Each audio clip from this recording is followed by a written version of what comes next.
Hi friends, please subscribe చేయండి. క్రేష్మర్ వర్గీకరణ. Psychology bits ఇవి టెట్కి యూజ్ అవుతాయి. బిఎడ్కి నెక్స్ట్ జర్మనీ డిఎస్సికి కూడా దేశానికి యూజ్ చెందిన అవుతాయి. హెర్నెస్ట్ కేష్మర్ పిచ్చివారిని పరిశీలించి వారి శరీర నిర్మాణం ఆధారంగా వ్యక్తులను 3 రకాలుగా వర్గీకరించాడు. ఒకటవ రకం పీవరకాయలు.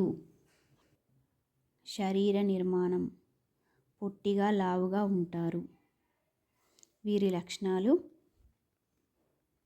బహిర్వర్తనులు, ఉల్లాసంగా ఉంటారు, కలుపుగోలుగా ఉంటారు, ప్రతి విషయాన్ని తేలికగా తీసుకుంటారు. రెండవ రకం క్రీడాకాయులు.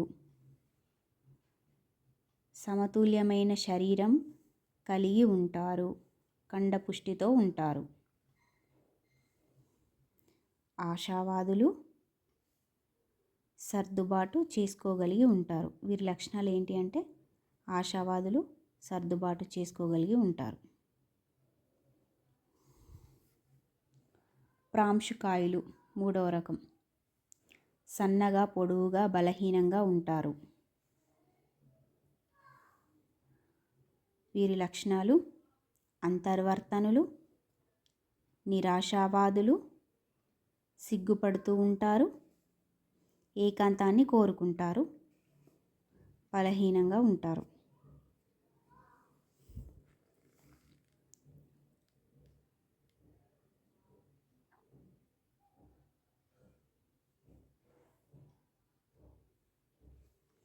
మనకు క్వశ్చన్స్ ఏ విధంగా అయినా అడగవచ్చు.